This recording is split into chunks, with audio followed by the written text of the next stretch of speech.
ቃል ብስራት ከይተጠራጠረ ብልቡ አሚኑ በአፉ ዝመስከረ ኩነኔ የብሉን ወራስዩ ናይቲ ልዑል ድሕነት ረኺበዩ ተቐዲሱ ብደም ትገንሸል ነቲ ቃል ብስራት ከይተጠራጠረ ብልቡ አሚኑ በአፉ ዝመስከረ ኩነኔ የብሉን ወራስዩ ናይቲ ልዑል ድሕነት ረኺበዩ ተቐዲሱ ብደም በስመ አብ ወወልድ ወመንፈስ ቅዱስ አሐዱ አምላክ አሜን። ሰላም እግዚአብሔር ምስ ኩልኻትኩም ኣብ ርሑቕን ኣብ ቀረባ ጌርኩም ነዚ ቪድዮ ዝትከታተልኩም ህዝቢ እግዚአብሔር ይኹን። እግዚአብሔር ከም ዝረድአና ናይ እግዚአብሔር ፍቓድ ናይ እግዚአብሔር ጸጋ ብናይ እግዚአብሔር ምሕረት ክሳብ ሎማዓንቲ ፅሒና ኣለና እሞ እግዚአብሔር አምላክ ድማ እዛ ጉባኤና እዛ ናይ ትምህርቲ ዕለትና ክባርኸልናን ክቅድሰልናን እግዚአብሔር አምላክ ቅዱስ ፈቃዱ ይኹን። እቲ ጀሚርናዮ ዝነበርና መጽናዕቲ ወንጌል ማቴዎስ ምዕራፍ 3 ካብ ቁጥሪ 7 ሎም ክንቅፅሎ ኢና። እግዚአብሔር መንፈስ ቅዱስ ኣቦና ሓዲሩ መረና ናይ እግዚአብሔር ሰናይ ፈቃዱ ይኹን። ኣቦና ከመይ ቀኒኹም መጀመርያ እግዚአብሔር ይመስገን። ዲያቆን ሚካኤል ሓወይ ከመይ ቀኒ ሓሳብኻ መስገን ቃል እግዚአብሔር ትገብርዎ ኩሉ ዘበለ ምስ ጀምሮ ኢልና እሞ እግዚአብሔር መንፈስ ቅዱስ ክዓልፎ ብፀሎት ጀምሩና። ኣራይ እግዚአብሔር ይመስገን። ባህር ኩላትና ኣብ ፀሎት ኮይና እግዚአብሔር ክምህረና ክግስጸና ክዛረበና ንፀዋዕዮ ንለምኖ። ብስም ኣቦን ወደን መንፈስ ቅዱስን ሓደ ኣምላኽ አሜን። ሰማይ ዝፋንካ ምድሪ ከዓ መርገፂ እግርኻ ቅዱስን ዓብይን ልዑልን ዝኾንካ እግዚአብሔር ኣምላኽና ንዓኻ ወቱ ኣብ ኩሉ ሰዓትን ኣብ ኩሉ ግዜን ምስጋና ዝግባእካ ስለ ዝኾንካ ሕጂ ንሕና ባሮትካ ንሕና ደቅኻ እግዚአብሔር በዛ ሂብካና ዘለኻ ክብርቲ ግዜ ክብርቲ ሰዓት ነመስግነካ ነኽብረካ ልዕል ልዕል ድማ ነብለካ ኣለና። ተመስገን። ሰብ ስጉምቲ ከፅንዕ ዘይክእል ድኹም ፍጥረት ምዃኑ ንፈልጥ ኢና። እዚኣ ረኺብና ዘለና ዕድል እውን ካብኻ ምዃና ስለ ንፈልጥ ንዓኻ ንኣምላኽና ንወሃቢ ኩሉ ፅቡቕ ውህበታት ለውጥን ምምላስ ናይ ፃሎትን ዘይብልካ ኣቦ ብርሃናት ኣምላኽና ነኽብረካ ነመስግነካ ኣለና። በዛ ዝተዋሂባትና ዘላ ክንርባሓላ ምእንቲ ክንክእል እዛ ግዜ እዚኣ እግዚአብሔር ኣምላኽ ብኩላ ንስኻ ክትባርኻ ክትገዝኣ እግዚአብሔር ኣምላኽ ኣብ ማእከልና ክትርከብ ንፅዋዕካ ንዕድመካ ኣለና። ብዘይናትካ ህልውና እግዚአብሔር ኣምላኽ ንገብሮ ኩሉ ከምቲ እሞ ንስኻ ዘለኻሉ ጉባኤ ክኾነልና ንፅሊ እንድምነካ ኣለና። ነቲ ንዛረበሉ ቃል ንስኻ ክበረሉ ንስኻ እግዚአብሔር ኣምላኽ ኣብ ልባትና ከም ዝዓልብ ከም ዝወሃብ ክበሮ ብኡ ድማ ሰናይን ብዙሕን ንዓኻ ባህ ዘብል ሰናይ ፍረ ክንፈሪ ደቀ መዛሙርትኻ ምዃንና ድማ ብግህዶ ክነመስክር እግዚአብሔር ርድአና። ክብሪ ነቲ ዘለኣለማውን ቅዱስን ዝኾነ ክቡር ሽምካ ስም ኣቦን ወድን መንፈስ ቅዱስን ሓደ ኣምላኽ ይኹን እንዳበልና بسم التفقر مرتخى مدحينا بيتنا أملاخنا نيسوس كريستوس نصلي سمحنا تسمح لنا دما نزوح كلنا بسمايتنا بربنا نبلنا تسمح سمك يقدس من قصتهم صافو أركام بسماي سبحانه من بدر ما يكون عليك جرانا لمحمدنا إحنا نسبت لنا مزحرنا لمبرنا بسنا حد قلنا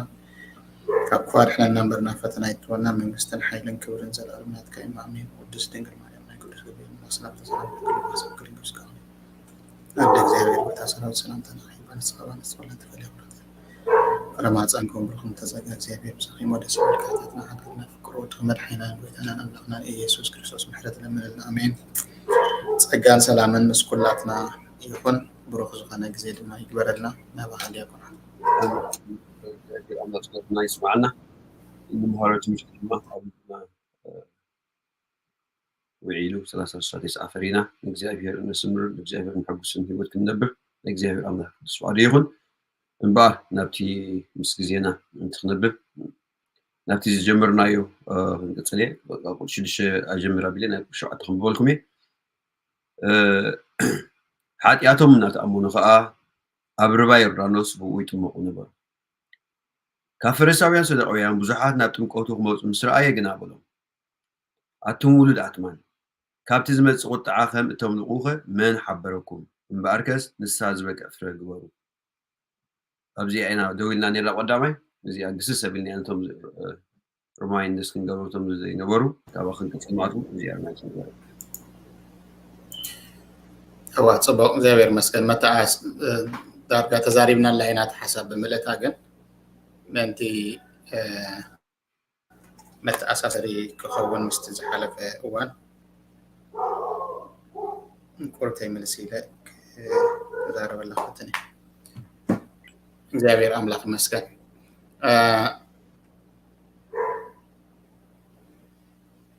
ሓጢያቶም እናተኣመኑ ከዓ ነቢዩ ራስ ብኡ ይጥመቁ ሓጢያቶም እናተኣመኑ ከዓ ኣብ ሩባ ዮርዳኖስ መፅኦም ይጥመቁ ከም ዝነበሩ እሞኒ ብዙሓት ናብ ጥምቀቱ ከም ዝመፁ ሳቶም ጥራሕ ዘይኮን ድማኒ ብዛዕባቶም ሰዱቃውያን ፈሪሳውያን እውን ተዛሪብና ኣለና መን እዮም ዞም ሰባት እዚኣቶም ዝብል ትናታቶም መንነት ድማኒ ክንደስ ዝፈቲና ኣለና ልዕሊ ኩሉ እቲ ዝህቦም ዝነበረ መልእኽቲ ግን እንታይ ነይሩ ንንስሓ ዝኸውን ፍረ ግበሩ ዝብል እዩ ማለት እዩ ናይ መን ንርሲ ዘየለ ናይ ኣቦና ወይስ ናይ يغريت أنت الكلام يكون هواي ድምፅ የለን ይብላሎም ናይ መን ናይ ኣቦና ወይስ ናይ ድምፅ ይስማ ኮመንት ጎር ላይ نعك لازم ناتي دمتي لكن نعيس مع النظرات نوعهم ويس دمتي يلا يبلالهم شوف نوعان حنت دغ جي مسألة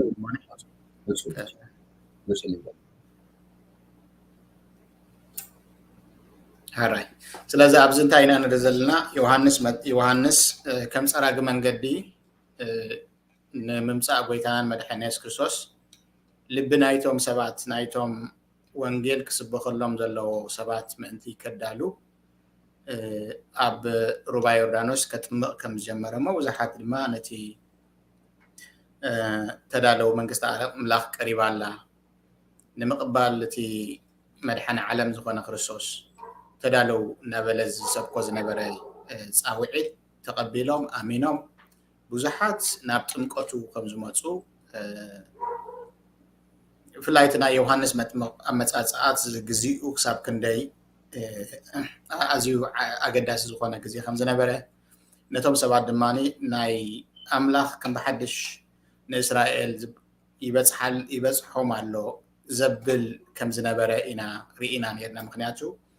ድሕሪ ነዊሕ እዋን እዩ ዮሃንስ መጥምቕ ከም ናይ ኣምላኽ ሰብ ከም ነቢ ናብቲ ሕብረተሰብ ዝመፅእ ዘሎ ኣብቲ ደሪቕዎም ዝነበረ መንፈሳዊ ምግላፅ ካብ ኣምላኽ ዝረኽብዎ መልእኽቲ ተሓሪምዎም ዝነበረ ኩነታት ስለ ዝመፀ ንዓኣቶም ከም ሓደ ፍሬሽ ዝኾነ ኩነታት ከም ዝፈጠረሎም ሞኒ ካብኡ ዝተላዕለ ድማ ብጣዕሚ ሓያል ዝኾነ ሪስፖንስ ወይ ከዓ ግብረ መልሲ ከም ዝሃብዎ ብዙሓት ሰባት ናብ ጥምቀቱ ከም ዝመፁ እቶም ንሕና ደቂ ኣብርሃም ኢና እናበሉ ዝበክዑ ፈሪሳውያን ከይተረፈ ናብቲ ጥምቀቱ ክመፁ ከም ዝረኣየ ኢና ንርኢ ዘለና ሕጂ ማለት እዩ ሕልታ ናቱ መልእኽቲ እንታይ ነይራ ንንስሓ ዝበቅዕ ፍረ ግበሩ ትብል መልእኽቲ እያ ነይራቶ እተን ንንስሓ ዝበቅዕ ፍረ ዝበልናየን ብክልተ መንገዲ ርኢና ኣለና ሓንቲ ሓቀኛ ዝኾነ ንስሓ ክኸውን እንተኮይኑ ካብ ልቢ بزتتعس لبي ناب أملاك تقرب كم زلكا اتخالى أي دماني اتحقنيا نسحا دما دحر شعوء دحرت نسحا دماني كاب تحت اعتكات تآليخا ويكاني كتحادقو خم زلكا دماني حلاف النزا سكمي مالتي مجمرتا حجتي نسحا خنريو قلنا بزح مدرخات كم زلو ويكاني بزح نقرات كم زلتغالل تقدم هايقن مجمرتا نابتنات كاسمعي كونتات كاسي بقلص خرائك خيل كم زلو وينارينا مستي ناي طفو ودي حسابات غيرنا زرعنا يو ناب لبو تملسه كابز بالحساب رئينا ناب لبو مستملسه زلو كونتات بقلص مسترائيو شعوء من قديك غيرالن يلو ناي حقي طعسا تسمعي وي مالتي سلازي حقنيا زخونه نسحا بطعسا مجمرتا نفسخا بمرأي ناب قلبخا بمملاس مغنياتو كاب أملاخ موسى مالت أمورخا قلبخا مسحات مالت كم زخونه يزملكت مالتي سلازي ناب نسحا تخونكا ناب قلبخا ختملس لك كونتاتكا بزغبا كم تأملاخ زريئو طريق تقلالك كاوز نقل دماني اتي كتكرر صنحكا نجر كتعسكا هو بهيكا خلالو واهي تعسا حزن كسمعكا يدلي ناي حقنيا نسحا باتاتات يوم زياتهم مالتي بدحرو كم تسالومن يلو زلو اتي نغابانو زخول هيسلطوني حتياتو زنازه زلمو زحدغو غنا محرت يركب كم زبلنا كتقبرن تفتنكا ايسلطكانيو انت تنازيز كالو امخاني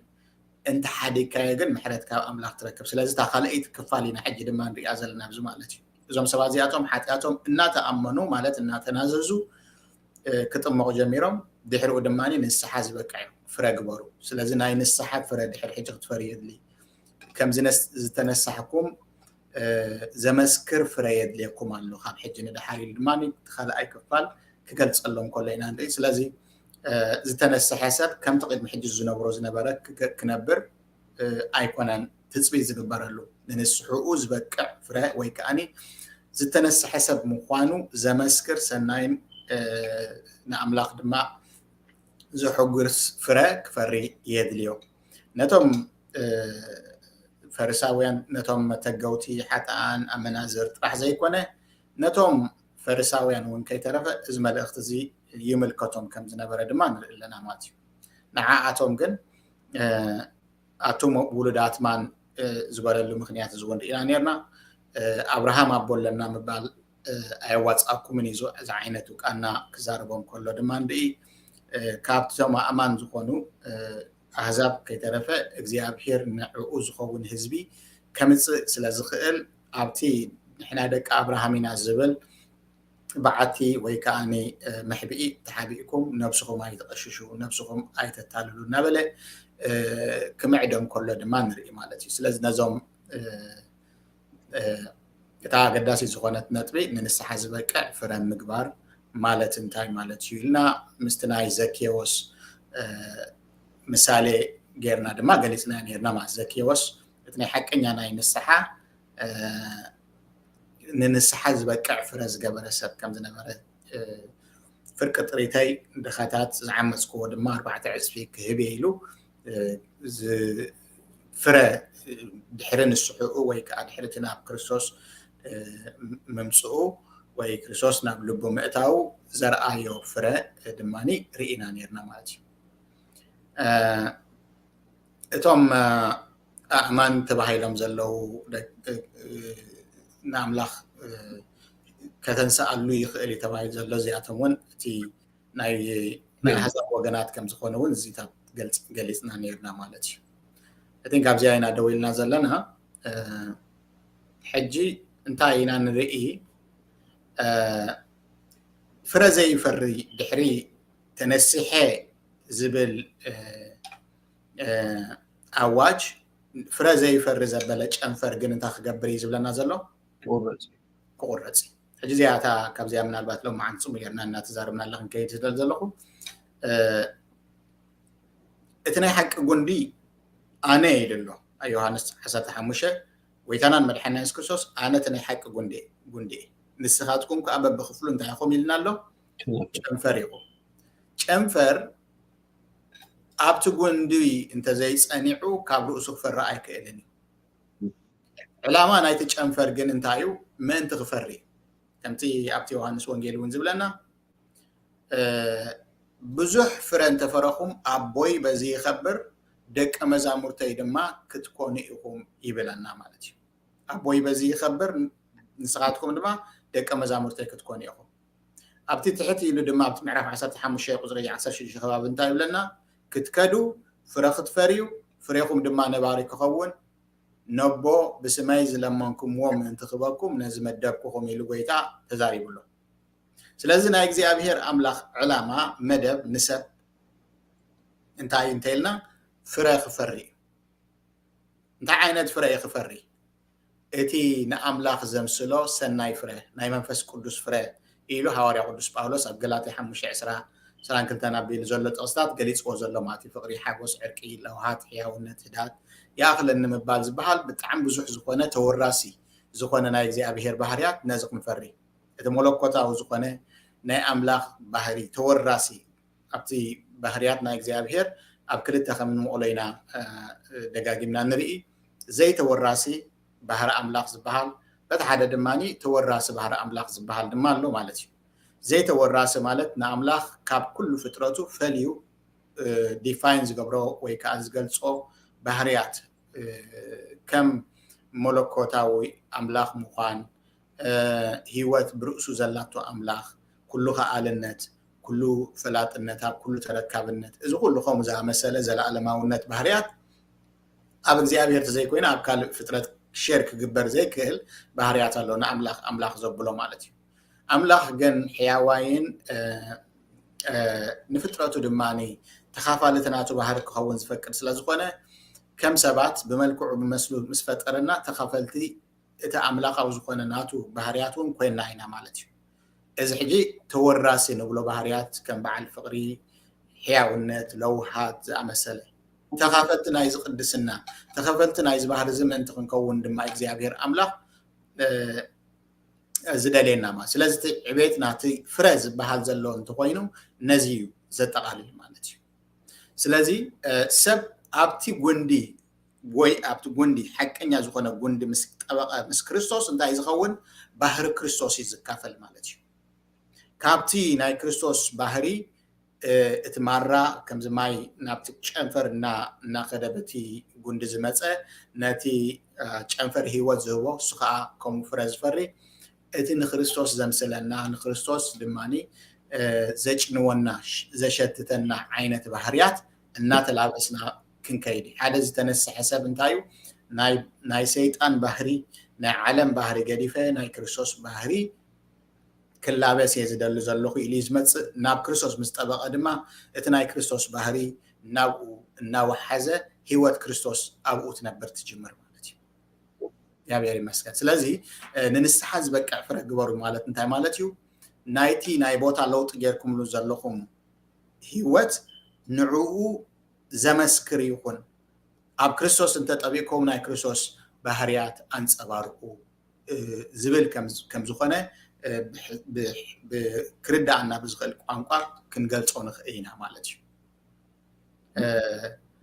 ምክንያቱ ኣምላኽ ነቲ ናቱ ባህሪ ዘይብሉ ጨንፈር የርሕቆ እምበር ሒዝዎ ፀዊርዎ ወይ ከዓ ተሰኪምዎ ክኸይድ ኣይክእልን እዩ ማለት እዩ ምክንያቱ ቃል ኣምላኽ እንታይ ዝብለና ኣምላኽ ብርሃን እዩ ኣብ ኣምላኽ ድማ እንታይ የለን ፀልማት የለን ምስ ክርስቶስ ፀልማት ምስ ብርሃን ሕብረት የብሉን ብልያል ድማኒ ምስ ክርስቶስ እንታይ የብሉን እዩ ዝብለና ሕብረት የብሉን ስለዚ ክጠብቆ ስለ ዘይክእል ብባህሪ ንኣምላኽ እቲ ሓጢኣተኛ ዝኾነ ነገር ክጠብቆ ስለ ዘይክእል ክፅልፅሎ እምበር ሓቂፍዎ ኣብ ከሎ ተሰኪሞ ከም ባጌጅ ክኸይድ ፍቃደኛ ስለ ዘይኮነ ክቆርፆ እዩ ዝውስን ማለት እዩ ንምንታይ ዝቁረፅ እንተይልና ሓደ ከም ዝበልኩኩም ባህርያዊ ዝኾነ ኩነታት እዩ ኣምላኽ ሓጢኣት ዘይጠብቆ ምስ ሓጢኣት ዝኾነ ድማኒ ሕብረት ክገብር ዘይክእል ኣምላኽ ስለ ዝኾነ ካልኣይ ድማኒ እቲ ከምኡ ዝበለ ሰብ እንታይ ዝገብር ኣብ ነቶም ካልኦት ሕማቕ ፅልዋ ናይ መሃብ ተኽእሎ ስለ ዘለዎ ነቶም ካልኦት ጨነፍር ከይበላሹ ብክልተ መንገዲ ማለት እዩ ሓደ ሕማቅ ዝኾነ ኣርኣያ ብምዃን ከበላሹ ይኽእል እዩ ካልኣይ ድማኒ እቲ ንዕኡ ዝወሃብ ፀጋ በረኸት ወይ ከዓ ነቲ ኒውትረንት ዋላ ንበሎ እቲ ንኽፈሪ ዝወሃቦ ዘሎ ብምብኻን ነቶም ካልኦት ከም ዝወስደሎም ናብ ካልእ መዓላ ኣውዒልካ ንዕኡ ዝበለፀ ፍረ ክትረኽበሉ ዘኽእል ኩነታት እውን ዲና ይገብረካ ወይ ከዓኒ ከም ትኸስር እውን ስለ ዝገብር እቶም ፈረይቲ ዝኾኑ ጨንፈር ብዝያዳ ምእንቲ ክፈርዩ እዚ ከም ዝበለ ኣባኻኒ ዝኾነ ሓንኳሊ ዝኾነ ዓይነት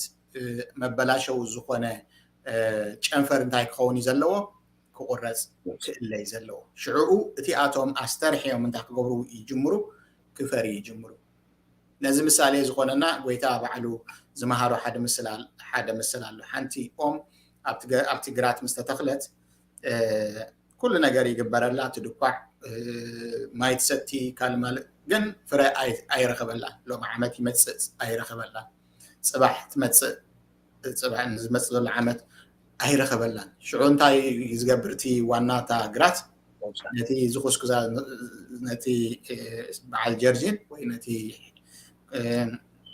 ኣገልጋሊ ቁረፃ ኢልዎ ማለት እዩ ቁረፃ ስለምንታይ ኣገዳሲት እያ ክተስተውዕላ ደልየ ዘለኹ ሳይ እንታይ ኢልዎ ሽዑ ዝከራ ድሃ ቁረፃ ስለምንታይ ክትቁረፅ ተወሲንላ ጉቡኣ ስለዘይገበረ ስለዘይፈረየት ፈርዝ ጉቡኣ ዝነበረ ስለዘይፈረየት ስለዘይፈረየት እንዲ ብቐንዱ ግን ካብቲ ዘይምፍራያ ንላዕሊ ዝቐፀለ ምክንያት እውን ነይሩ ማለት እዩ ነቲ መሬት ተበላሽወላ ተባሂሉ ማለት እዩ ነቲ መሬት እንታይ ትገብሩላ ተበላሽወላ ብኸመይ ተበላሽዎ እንተኢልና ነቲ ኣብቲ መሬት ተሓቂፉ ዘሎ ካልኦት ኣታክልቲ ክዓቢሉ ዘኽእል ኒውትረንት እንታይ ትገብራላ እናመፀወት እናወሰደት ነቲ መሬት ብዘይ ድኹዒ ወይ ከዓ ብዘይ እንታይ ዝበሃል እቲ ኣገዳሲ ዝኾነ ኒውትረንት ተትርፎላ ስለዚ እንታይ ክትገብር ኣለዋ ንኻልኦት ሰባት ንኻልኦት ኣእዋም ዕድል ምእንቲ ክትህብ እዛ ዘይትፈሪ መኻን ዝኾነት ኦም እንታይ ክትከውን ኣለዋ ክትቁረፅ ኣለዋ ኢ ተባሂሉ ተወሲኑ ማለት እዩ ዘይምፍራያ ጥራሕ ኣይኮነን ትፀገም ነይሩ እቲ ዘይምፍራያ ሓደ ነገር ኮይኑ ግን ነቲ መሬት እውን እናበላሸወቶ እናባኸነቶ ወይ ከዓኒ ጥርሑ እናገበረቶ ትኸይድ ስለ ዘላ ምብላዓ ስለ ዘይተረፈ ንኻልኦት ዕድል ክትህብ ክትቁረፅ ነይርዋ ማለት እዩ ስለዚ እቲ ዘይምፍራይ ክሳብ ክንደይ ኣብ ቅድሚ እግዚኣብሔር ከቢድ ከም ዝኾነ ንንስሓ ዝበቅዕ ፍረ ዘይምፍራይ ክሳብ ክንደይ ዓብ ከም ዝኾነ ሕጂታ ምናልባት ካልእ ክነስተብህለሉ ዝደሊ ዘለኹ እቲ ጨንፈር ናብቲ ጉንዲ መፅዩ ጎይታ እውን እንታይ ኢልና ዘሎ ነቲ ኣባይ ዘሎ ፍረ ግና እንታይ ዘይገብር ዘይፈሪ ጨንፈር ግና እንታይ ክገብሮ ኣቦይ ከርሕቆ እዩ ይብለና ማለት እዩ ነቲ ኣባይ ዘሎ ሕጂ እንታይ እዩ እቲ ንኩላህና ክሳብ ክንደይ ጥንቁቃት ክንከውን ዝግባእና እዚ ቃል እዚ ነቶም ካብ ቤተክርስትያን ወፃኢ ዘለው ሰባት ኣይኮነን ዝምልከት ወይ በቀዳምነት ንዓቶም ኣይኮነን ኢንፋክት ንመን ዝምልከት እንተልና ነቶም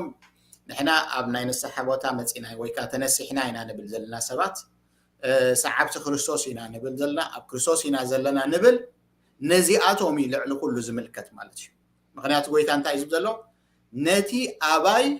ዘሎ ክርስቲያን ዝስመ ሰብ ማለት እዩ ክርስቲያን ተሰሚዩ ክርስቲያን ተባሂሉ ዝፅዋዕ ዝስመ ሰብ ነዚ ከም ዝበለ ሰብ ነቲ ኣባይ ዘሎ ፍረ ግና እንታይ ዘይገብር ዘይፈሪ ኣቦይ ከርሕቆ እዩ ስለዚ ኩላህና ክነስተብህል ይግባአና ንንስሓይ ነቲ ኮንፈስ ዝገብሮ ዝእመኖ ዘለኹ ተኣምኖ ከም ክርስቲያን ዝእመኖ ዘለኹ እምነት ዝምጥን ወይ ከዓ ንዕኡ ዘረጋግፅ ናይ ንስሓ ህይወት ዝነብር ዘለኹ ወይ ከዓ እቲ ኣቐድማ ኣቢለ ዝበልኩኹም እቲ ፍረ ዝበሃል ዘሎ እቲ ንክርስቶስ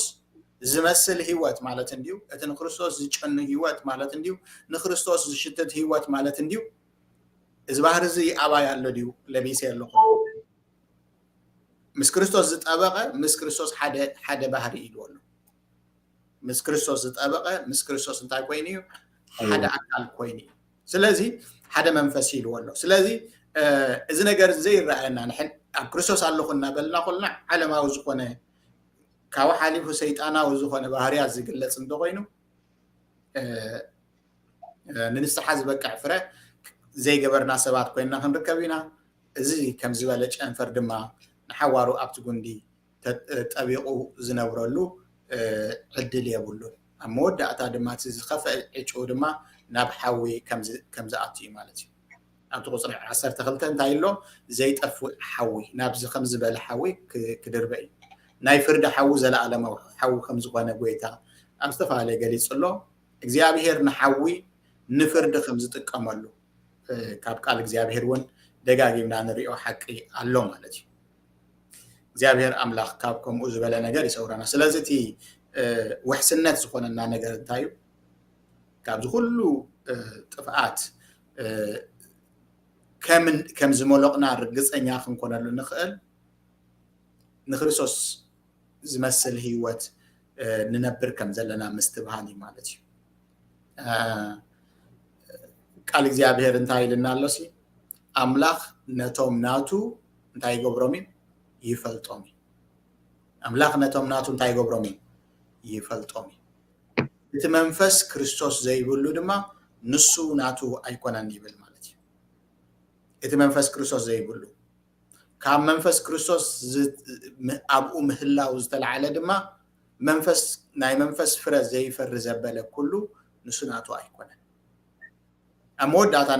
نايت معلت دماني قويتا انتا يخقبر نتو ملأختي كل اخومي يلولو كاب حدا وسن سماء كابت حاسو حدا وسن مدري سكابت حدا وسن كسدومي نو كلهم دمان تخقبر يوم النافل عليو اتوم نا اكزيابير زبالو ناتو زبحالو انا لليو كواشدو كبوام كم زخوانا دمان يقلس ስለዚህ ሓደ ሰብ ናይ ክርስቶስ ይኽብል እንተ ኮይኑ ናይ ክርስቶስ መንፈስ አውሽቱ ኮይኑ ናይ ክርስቶስ ህይወት ክፈሪ ይረድኦ ከም ዘሎ ከስተብል ክኽእል ናይ ግድነት እዩ ማለት እዩ ስለዚህ እዚኣ አጸብያና ክነስተብለላ ይግባአና ማለት እዩ ናላት ብድሕሪው ጥቕሲ ክነንብቦሞኒ ናብቲ ድርግጽ سمبولي فرزي فري مش نجا كم دبلاشو كابس كم هاركي ناين مالتي كريستوس نندابلنا خا كريستوس نتفهمو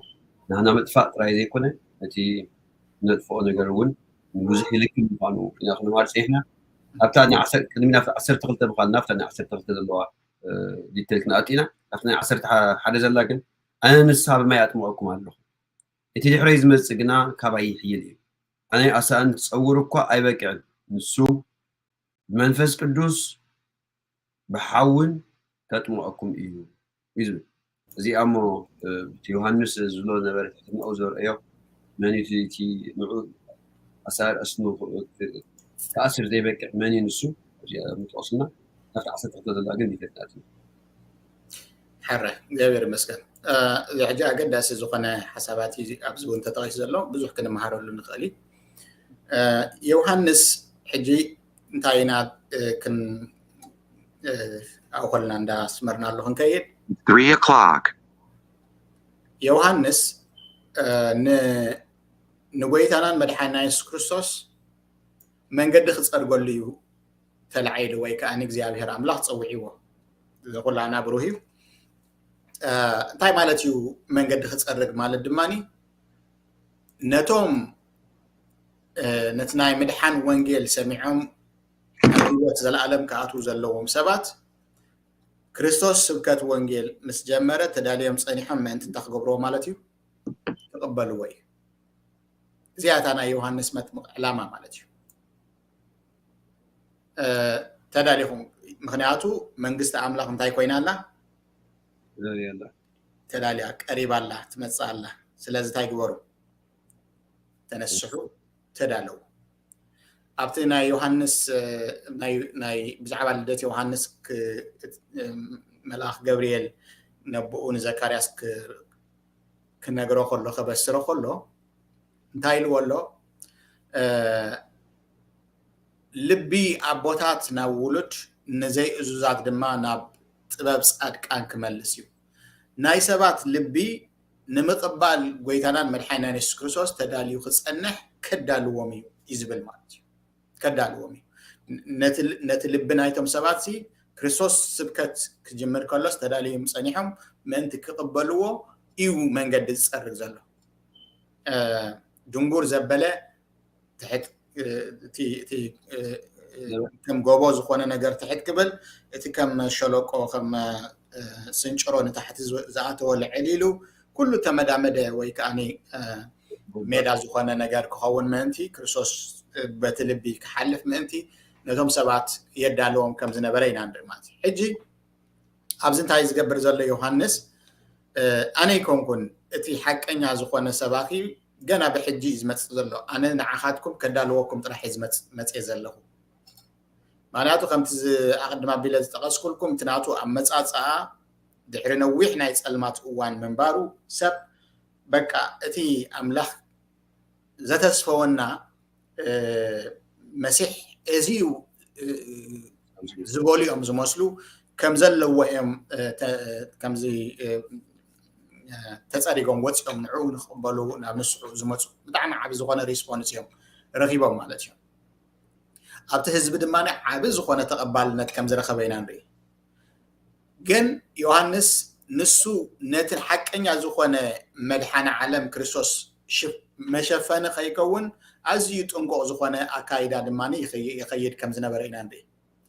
ኣነ ኣይኮንኩን ንሱ ኣነ ኣይኮንኩን ገና ብሕጂ ይመጽእ ኣሎ بحجم ممصوت راح زي كونه دما اتا امونغوين امونغون زلو ناي عبيت فللي ناي سماين مدرن فللي سلازي بزناتي ني شي نجر اي تعقبو جنا بحجز مص كلا عبز خونه نجر الله عبز خونه مدحني مص الله زبل عينت ملئختي زما حلالف لهم زلو نزم سبازي اتوم مالتي حجي اتوددر كقلص خلو استطقملو قانقو الله بتاعم دس زبل مالتيو ساتن صنح الى كملسنه مالتيو يوحنس بماي كم زطمقه حدا مالتيو بماي انا بماي زطمق زلخو كتمقكم كلكم ماي طرحي زلو نتي بكريستوس زفصم ناي حون ناي منفس قدسن ጥምቀት ግን ከም ጽራግ መንገዲ ከም ሓደ ከፋት በር ኮይኑ ከም ዝገልገል ይዝገልጸሎም ማለት እዩ ናይ ዮሐንስ መጥምቅ ጥምቀት ካብ ኃጢአት ምጽራዩ ወይ ከዓ ንስሓዩ ዘመልክት ንስሓይ ዘመልክት ናይ ክርስቶስ ግን ነቲ ካብ ኃጢአት ምጽራይ ጥራሕ ዘይኮነስ ነቲ ኃጢአት በመሰረቱ ዘርሕቅ حيل زلوا مرحق طرح زي كونه خاني دقيمكا نابت حاتيات نخيت ودق كوا حليفو دما بصدق مالس زغلك حيل دماني زوه بكا طمقت كم زخون ون يغلصلنا مالتي اتي كاله اتناي كريستوس طمقت قدوس زخونه نابرا قدوس زخونه هيوت نختنبر زخلك ولدነት زوهبك كم زخونه نرينا مال حجي نالات عمق زباله متنتان مغلاص زدليو ارست ونمس صحنا منالات تعقسن تخون قوتي ماي كم تقول لهنا نفلطو اغلغلوتو مصرايو مالتي ناي مصراي سراحي زلو حود ماني كمو يصريو يلسلس يمقر يطفق كامالتي اتناي كريستوس ጥምቀት ካብ ናይ ዮሐንስ መጥምቅ ጥምቀት በከመይ ዝፍለ ንዝብል ሓሳባት ክንገልጾ እንተኮይና اتناي ዮሐንስ መጥምቅ ጥምቀት ነቲ ዝረኸብዎ ወይ ከዓ ዝኣትዎ ዘለው ንስሓ ግብራው ዝኾነ መግለጺኡን ወይ ከኣኒ ናይ ኃጢአቶም حدقت كم زرخوا እግዚአብሔር ይቅረ ከም ዝበለሎም ዝገልጽ ፍጻሜ ነይሩ ወይ ከዓ ተግባር እቲ ናይ ክርስቶስ ግን ሕጂ ነቲ ዝገበርዎ ኃጢአት ይቅረ ይለልኩም አለ ወይ ከዓ ንስሐ ምርካብን ካዋ ሓሊፉ ድማኒ ምርሓቅ ናይ ህይወት ናይ ኃጢአት ምርካብን በበይኒ ምናልባት ኣብ ተኸለ ናይ ዮሐንስ ወንጌል ኢና ንረኽቦ ብዛዕባ ዮሐን ጎይታናን መድሓና ኢየሱስ ክርስቶስ ክዛረብ ከሎ እንታይ ኢሎ እዚ ንክርስቶስ ከመልክት ከሎ እንታይ ኢልዎ ኣሎ እንታይ ተጠቂሙ ዘሎ እዚ እንታይ ዝገብር ገንሸል ኢልዎ ኣሎ እዚ ገንሸል ኃጢአት ዓለም እንታይ ዝገብር ዘርሕቕ ገንሸል ኣምላኽ ይዝብሎ ማለት እዩ ሕጂ ኣብ መንጎ ንስሓ ወይ ከዓኒ ምሕረት ምርካብ ኃጢአት ሕድገት ምርካብን ኣብ መንጎ ምርሓቅ ናይ ኃጢአትን ብጣዕሚ ብዙሕ ፍልልይ ዘሎ ኣብቲ ኣገላልፃ ምናልባት ብዙሕ ከይርዳእና ይኽእል እዩ ግን ተሓዲግልካ ኣሎ ክትበሃል ከለኻን ርሒቁልካ ኣሎ ክትበሃልን በበይኒ እዩ ሕጂ ኣይቆፅሮን እቲ ተሓዲግልካ ማለት ኣይቆፅሮን ማለት እዩ ካውንት ኣይገብሮን ንዓኻሲ ኣይገንስትኻ ወይ ከዓ ኣንጻርካስ ነዚ ኃጢአት እዚ እንታይ ገብሮን ኣይቆፅሮን ማለት እዩ እቲ ምርሓቅ ማለት ግን እንታይ ማለት እዩ ብመሰረቱ ናይ ቦታ ለውጥ ይገብር ኃጢአት ካባኻ ወፅዩ ካባኻ ተኣልዩ ይኸይድ ይጠፍእ ማለት እዩ እቲ ናይ ክርስቶስ ጥምቀት ነቲ ናቱ መስዋዕትን ነቲ ናቱ ሞትን ትንሳኤን ኩሉ ኣባኻ ኣፕላይ ከም ዝኸውን ኣባኻ ከም ዝትግበር እንዲ ዝገብር እዚ ድማኒ ሓይሊ ናይ መስዋዕቲ ናይ ክርስቶስ ኣባኻ ብጥምቀት ክፍጸም ከሎ እንታይ ዝኸውን ማለት እዩ ነቲ ኃጢአት ብመሰረቱ እዩ ካባኻ እንታይ ዝገብሮ ዘርሕቁ የንጽ ካብቲ ነቲ ኃጢአት ካባኻ እንታይ ይገብሮ ፐርጅ ይገብሮ ብእንግሊዝኛ እንታይ ዝበሃል ትቃል ፐርጅ ይገብሮ ማለት ወይ ከዓኒ ከምዚ ሓደ ባራኪና ምስ ገበርካዮ ንሓደ እንታይ ዝበሃል ነቲ ስቴይን ወይ ዚ ማክያ እንታይ ዝገብሮ ይጥፎ እወ በቃ በሊዑ እንታይ ይገብሮ የጥፎ ልክዕ ከምኡ ዝኾነ ዓይነት ፒክቸር እዩ ዘሎ ኣብቲ ናይ ክርስቶስ ጥምቀት ማለት እዩ ነቲ ኃጢአት እንታይ ይገብሮ ማለት እዩ ካባኻ ይርሕቁ ኣይቆፅረልካን ጥራሕ ኣይኮነን እግዚአብሔር ዝብለካ ነቲ ኃጢአት ብመሰረቱ እዩ ካባኻ እንታይ ዝገብሮ ጎጥጉጡ የውፅኦ ናይዚ ምሳሌ ክኾነና ዝኽእል ወይ ከዓ መርኣይ ዝኾነና ብጣዕሚ ዓብይ ምናልባት ረቐ ዝበለ መለኮታዊ ዝኾነ ነገር ኢና ንዛረብ ዘለና ግን ክርዳእና እውን ስለ ዘለዎ ኣብቲ ሓቀኛ ዝኾነ ናይ መንፈሳዊ ህይወት ዕዉታት ክንከውን እንተኮይና ነዚ ነገር እዚ ክርዳእና ክእል ኣለዎ ክሳብ ጎይታናን መድሓኒና ኢየሱስ ክርስቶስ ብመስዋዕቱ ንኃጢአትና ዲል ዝገብሮ ወይ ከዓኒ ገለ ነገር ማለት ኣብ ልዕሊ ኃጢአትና ሓደ ስጉምቲ ዝወስድ ኃጢአት ኣብ ሰብ ዝነብር ነይሩ እንታይ ዝብለና ሐዋርያ ቅዱስ ጳውሎስ ኣብ ሮሜ 7 ኣነ ሰናይ ነገር ክገብር ይደልየ ምስቲ ናይ እግዚአብሔር ሕጊ ድማ ይሰማማዕ ጽቡቕ ምዃኑ ሓቀኛ ምዃኑ ይኣምነ ክገብሮኻ ይደልየ ግን ክገብሮ ዝረኽቦ ኣነ ክገብሮ ዝረኽቦ ነገር እንተ ነይሩ እንታይ ኢልዎ ኣሎ ኣንጻር እቲ ሕጊ ዝጠልቦ ኣንጻር እቲ ፍቓድ ኣምላኽ ዝኾነ ክገብር እየ ነፍሰይ ዝረኽባ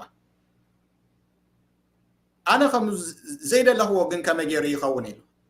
ኣነ ኮንኩን ዝገብሮ ዘለኹ መንዳ እቲ ኣባይ ዘሎ ኃጢአት እዩ ዝገብሮ ዘሎ ይብል ማለት ስለዚ ኃጢአት ኣብ ሰብ ኮይኑ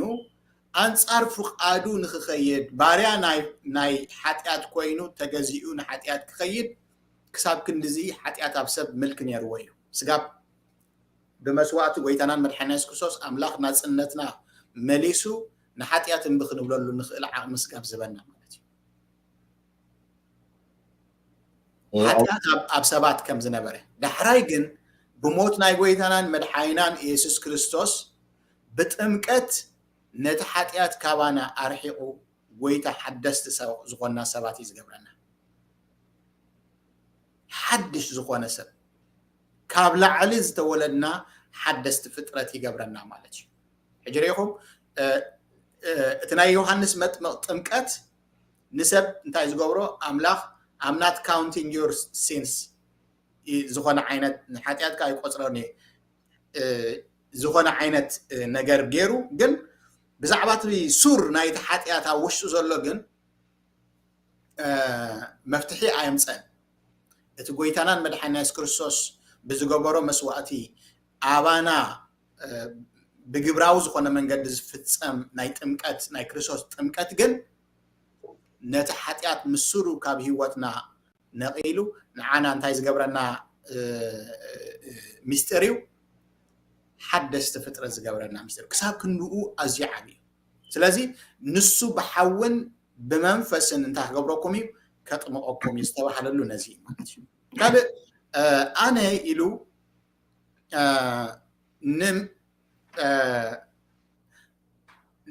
نمسكا ما سانو ويكا منالبات نمفتح ጫማ እግሩ ዘይበቅዕ يترف كندو خوينه معرو دو كبلسي نتا نسو زرقص ጫማ ከማንሲ እንታገበራይ ከልኔ ዝብዘሎ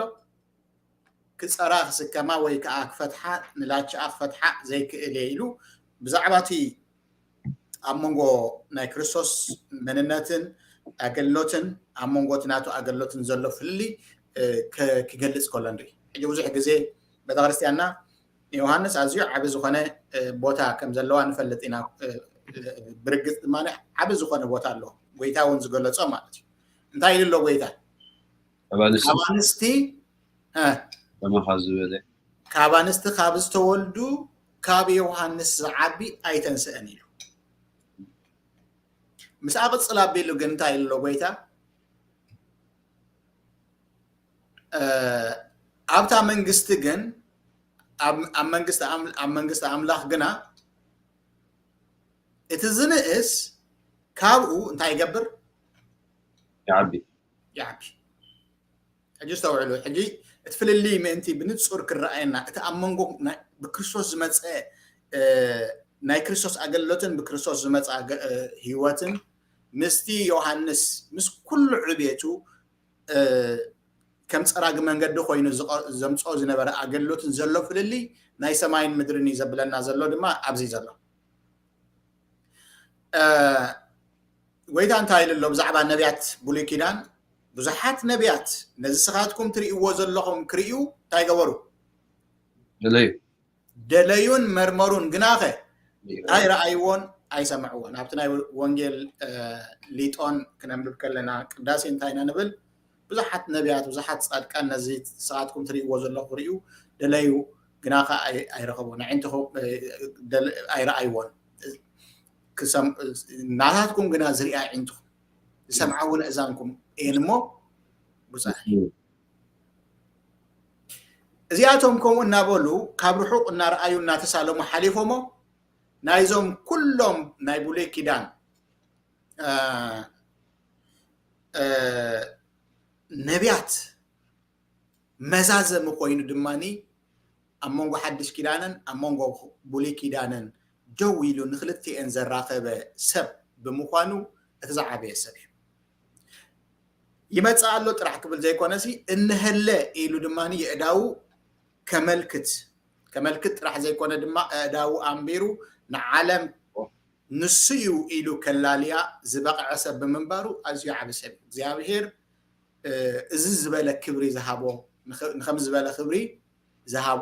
ዝሓፀ ወይ ከኣዚ ዘዳለዎ ሰብ ዮሐንስ بحق زغبو بخانون بتتحت انه دحراي كتريو تخيل يخا مالتي زغرم جن ناي እግዚአብሔር ቤተሰብ ፍላይት ናይ ሓድሽ ኪዳን ብጎይታናን መድኃኒትና ኢየሱስ ክርስቶስ ዝተኸፍተልና ሓድሽ ኪዳን አፕሪሺየት ክንገብሮ ነትናቱ ክብሪ ምእንቲ ክንሪኦ ምእንቲ ክንክእል ግን ኣብቲ ጎይታ ዝብሎ ዘሎን ዮሐንስ ድማ ንዝእመኖ ዘሎ ነገር ክነስተብህል ደለኹ ኣነ ንምስካም ጫምኡ ዘይበቅዕ ክብል ከሎ እንታይ ማለት ምናልባት ኣብ ኤፌሶን ምዕራፍ 6 ኸድኩም ትረኽቦ ጥቕስሎ ብዛዕባ ኣፅዋር ኣምላኽ ኣልዕሉ ዝብል ትቕልስናሲ ምስ ሕልቅነትን ናይ ጸልማት ገዛእቲ ዝዓለም እዚኣን ምስ ሰይጣን ምስ መናፍስቲ እከይ እምበር ምስ ስጋ እንደምን ኣይኮነን ክብል ከሎ ሓንቲ ዝተጠቕመላ ቃል ኣላ እታ ኣብ ሄልመት ናይ ርእሲ ብረስት ፕሌት ዝበሃል እዚ ናይ ድርዒ ናይ ኣፍልቢ ቀስቲ ገለ ኩሉ ናይ ኩናት መሳርሒታት ወይ ከዓ መከላኸሊ ዝመስል ምስ ጠቐሰ ንጫማ ብኸመይ ገሊፅዎ ኣሎ ምናልባት ኣቂኹም ዝበልኩም ደጊም ተቋቋቕኩም ብሓቂ ተዓጢቕኩም ድርዒ ፅድቂ እውን ተኸዲንኩም ቁሙ ነቲ ናይ ወንጌል ሰላም ምድላው ኣብ ኣጋርኩም ከም ኣሰአነ ኣእቲኹም ደው በሉ እንታይ ኣብ ሰኣንኩም ኣእቲኹም ደው በሉ ኣብ ኣጋርኩም ከም ኣሰአን ኣእቲኹም ደው በሉ ነቲ ናይ ሰላም ወንጌል ነቲ ናይ ሰላም ወንጌል ሕጂ ጫማ ብምንታይ እዩ ተመሲሉ ዘሎ ብዚ ነቲ ናይ ወንጌል ናይ ሰላም ናይ ወንጌል ሰላም ምድላው ኣብ ወንጌል ሰላም ምድላው ስለዚ ናይ ወንጌል ሰላም ወይ ከዓ ሕጂ ወንጌል ሰላም ናይ ሰላም ወንጌል ምድላው እዚ እቲ ወንጌል እቲ ጎይታናን መድሓኒና ኢየሱስ ክርስቶስ ሒዝዎ መፅኢ ዘሎ ኣዋጅ ሰማያዊ ዝኾነ ኣዋጅ ንደቂ ሰባት ድማ ፕሮክሌይምድ ክኸውን ዘለዎ ክግለፅ ክእወጅ ዘለዎ ክብሰር ዘለዎ ኣዋጅ ከምቲ ጎይታ ኢልዎ ዘሎ ኣነ ንሓቂ ክምስክር እየ መፅእ ዘለኹ ዝበሎ ነዚ ሓቂ እዚ ኣነ ዋላ ምስ ኩሉ ዕብየተይ ነዛ ጫማ እዚኣ ግን እንታይ ክገብር ኣይከኣልኩን ዘለኹ ልብሳ ክስከማ ወይ ከዓኒ ክፀራ ሕጂ እዚኣ እንታይ ማለት እዩ ዋላ መዳለዊ ክኸውን ብኣገልግሎት ደረጃ እግዚኣብሔር ዋላ ተሓፅየኒ ግን እቲ ዓብየ ነገር እቲ ወንጌል ስለ ዝኾነ ነታ ወንጌል እቲኣ ግን እንታይ ክገብራ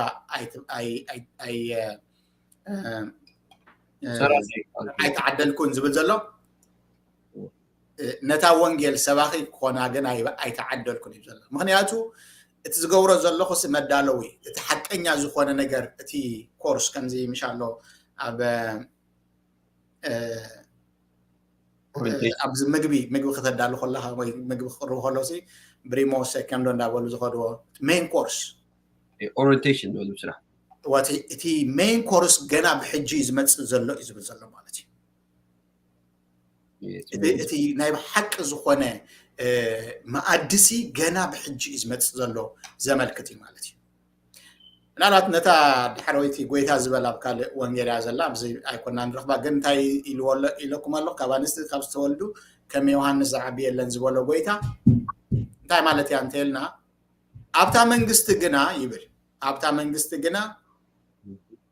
እቲ ዝንእስ ካብኡ እንታይ ይገብር ካብ ዮሃንስ ይዓቢ ሕጂ እታ መንግስቲ ትበሃል ዘላ እታ ብወንጌል ብስብከት ወንጌል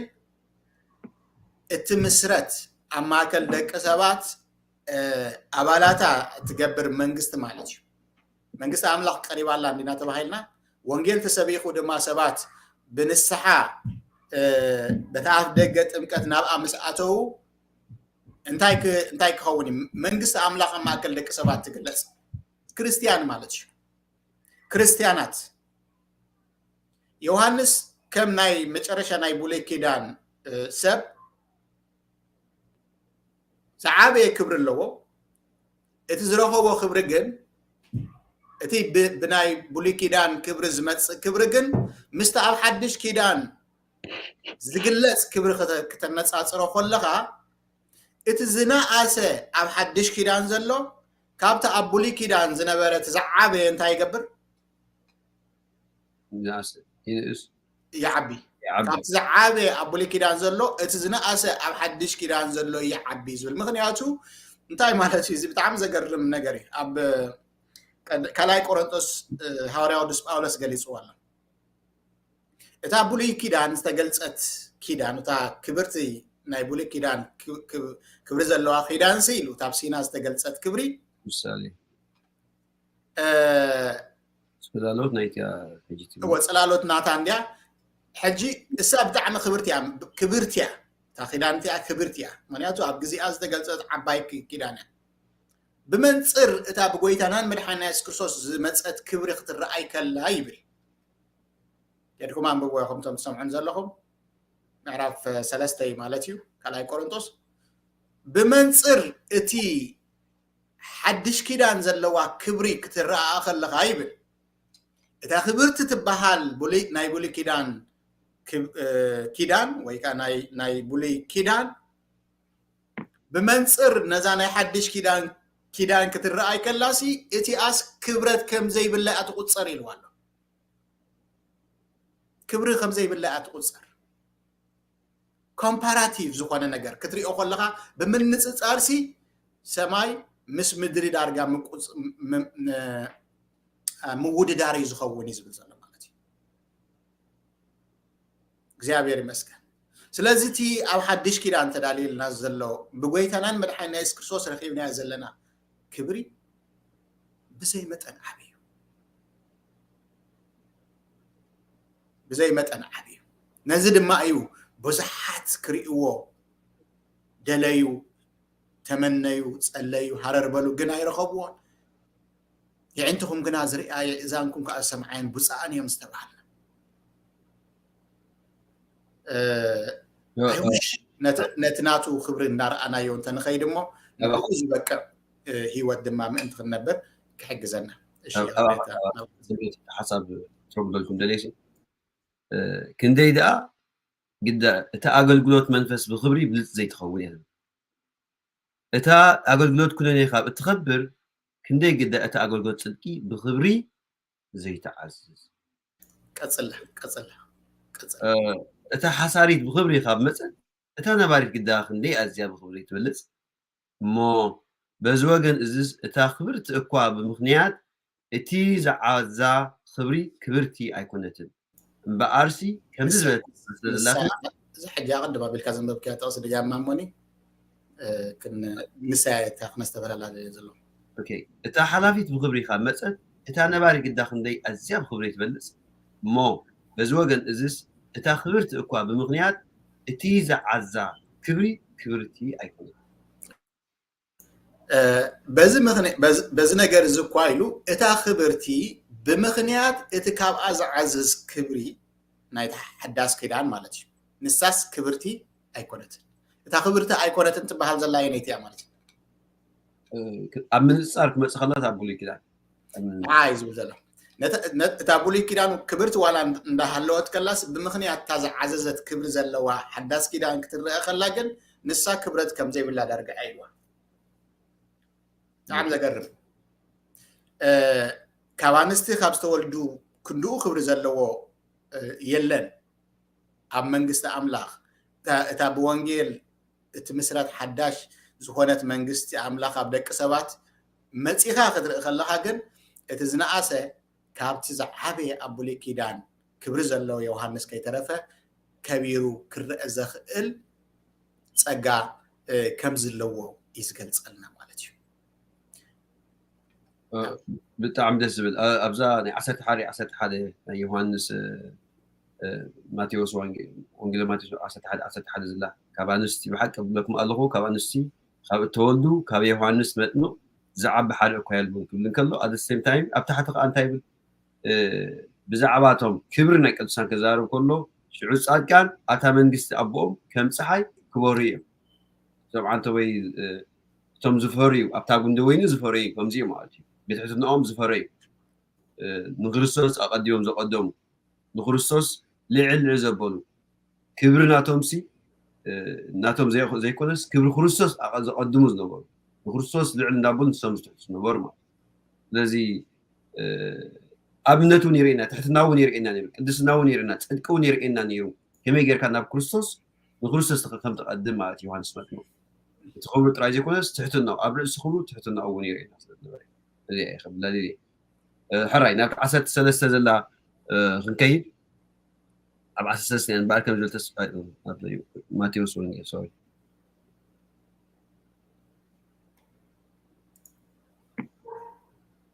اوكي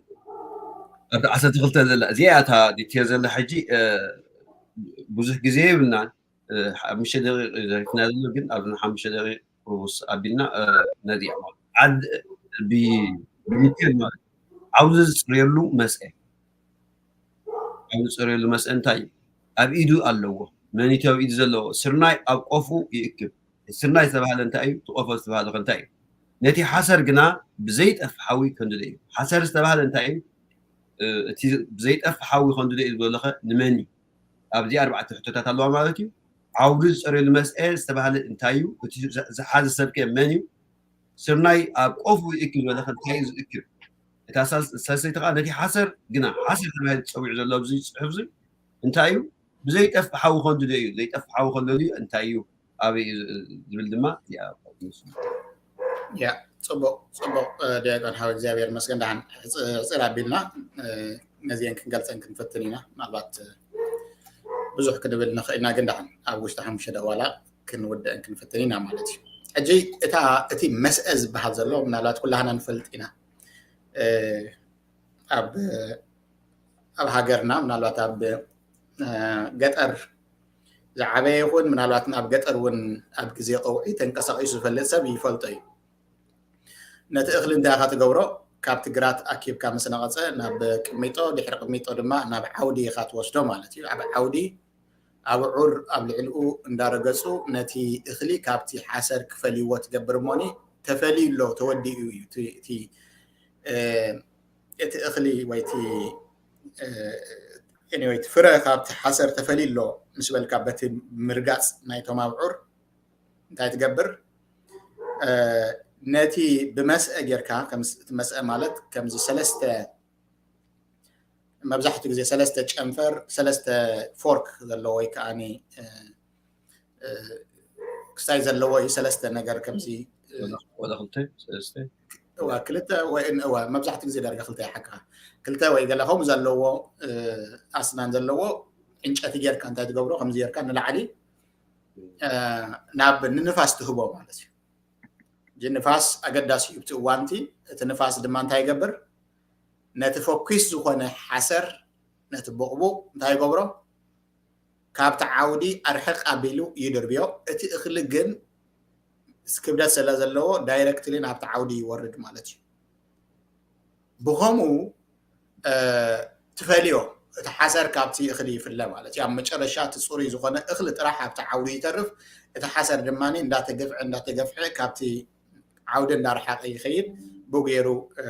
تأكيبو دماني ناب ندحسر يوسدوها مالتي حجي أبزنتاي ونان زلناتي عودة زبهال عالم بملئتا مالتي تانا اكزيابير عودي عالم بملئتا اتمس اجن كمتي كنردو نخيل ام مصحف قدس اتزفلي اتي امونغو أمانغو طعين أمانغو حماقن زفلي قال እግዚአብሔር ከም ዝኾነ እዩ ማለት እዩ ኣብ ዕብራውያን እንታይ ኣሎ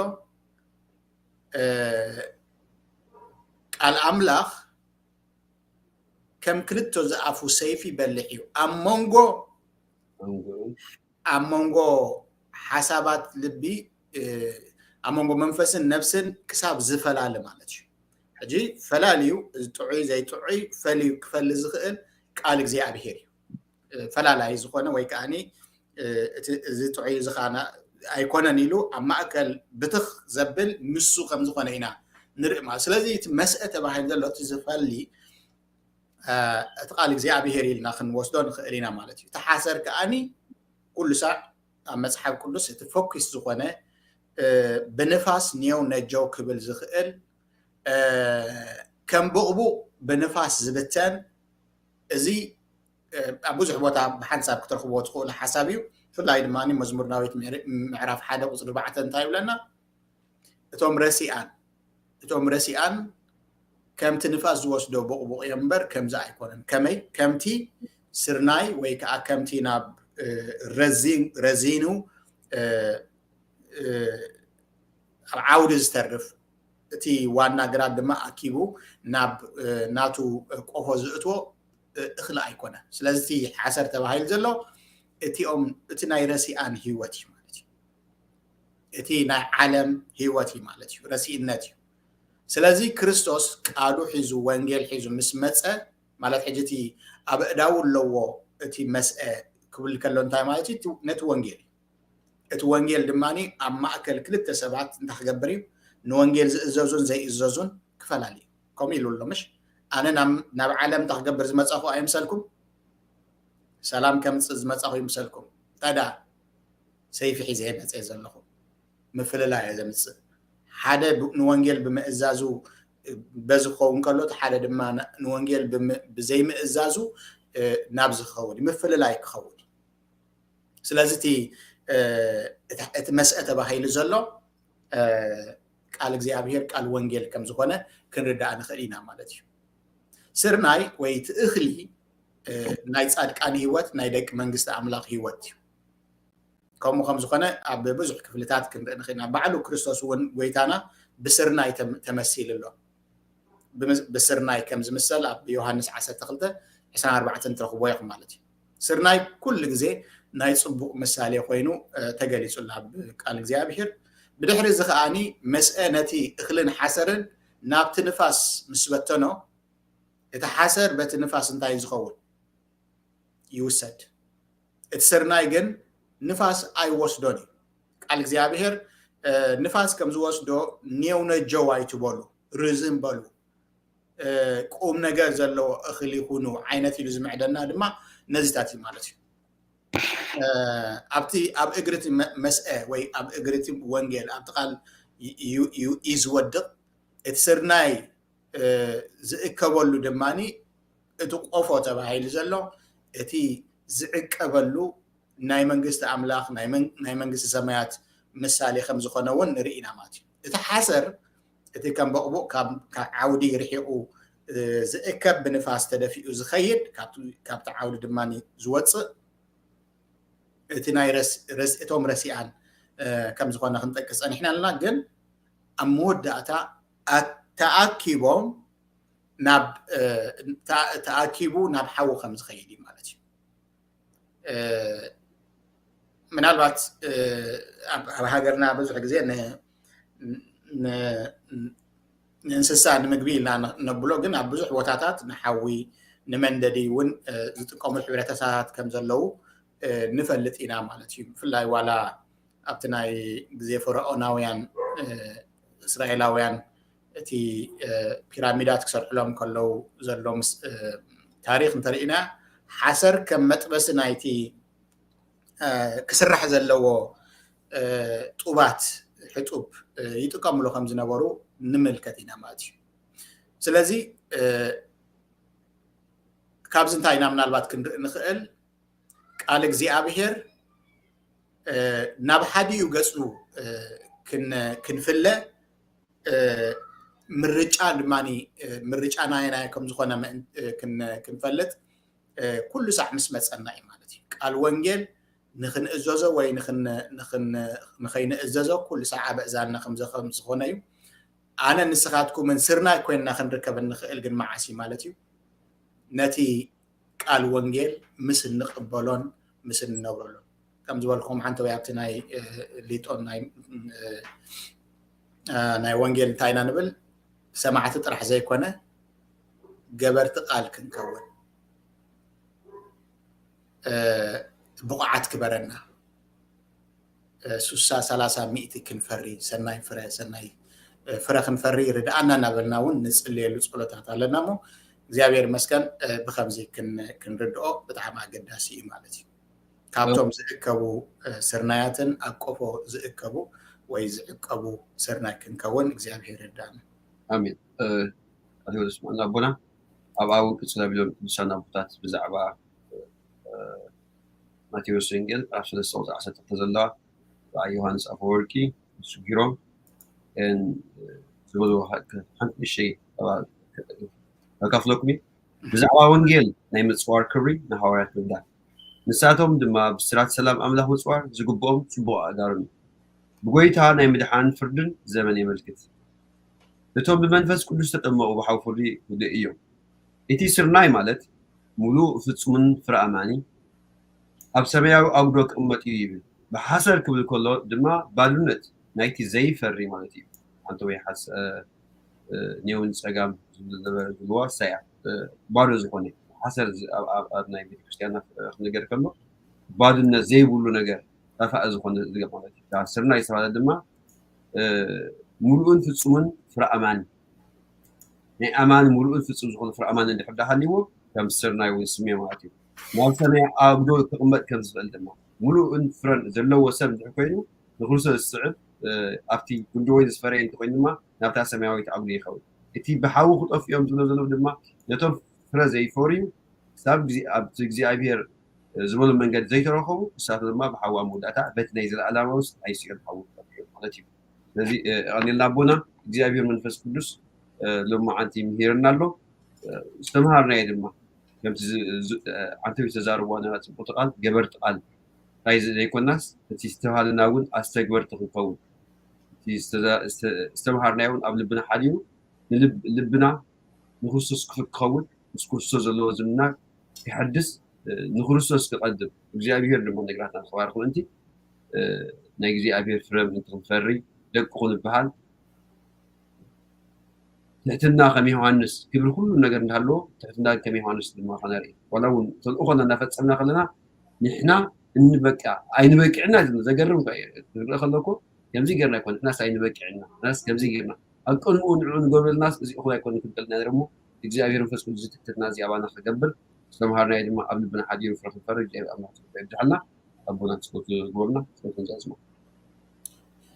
نصلي نعم الله كبرنا هاب بسم ابن ولن منفس قدسن حدا املاح سماوي املاحنا جون دقينا نمسكنك እግዚአብሔር كل صبا وبت كاب خاي كاب لعلي كاب لوطي مملاس ناي صلالوت كاب زي بلو كاب ابو برهانات عخا دقينا نا ابو برهانات املاحنا مسغانا نقربالنا اذا سمعنا قال كم طعم دمسي أبأزارنا قالحو نيواتنا زي تنكف كوين خيترف እግዚአብሔር ناوشنا خاطمو نباهر خاخ كمسل كساب زلوطو እግዚአብሔር مسانا توحدلنا እንደምንካለን نخلنا من قال كازن قساقس حيل خفات منافس تخبيوتنا رحل او بيتا نزي ما ادز مملس كباركو يجيبنا كبر كلنا لسه كايكون نبلنا نسأل نصوح كلنا كم زمهار كنا أب سمايت نبرا بونا نبرا كل إحنا بحبار سب كاي كدس من استخدم سفار كم تبسماي زبنا مدد ما يكون على جرنا لما حاولنا نانز ودلنا حمز حرقنا لما بدنا الأوسان لقنا خبر إحنا نمرنا فتنايت لنا من مستن حالين كبر زلان مرات كاي ما من ودستنج ما كنا كل سكين سلام تاسنا كل حساب كنا مسجون عبدك زي أبير بيت أسرع سلام الله يبان الصلاة والسلام تفضل حواسان كم بركم تزجر زي أبير مساعي سوى الحدث نهارنا كل ولا ما دحنا سبسوس ما بتلمنا እግዚአብሔር ልዑል ገጹ ይብራሃልኩም ሰላም ይሃብኩም ስክላትኩም ይሁን ብሩክ ማዕንቲ وتخاطرتي توهد تي في سلام الله سمعت بسلامة نهار نحنا نجزي الله كل سؤال يقول السلام عليكم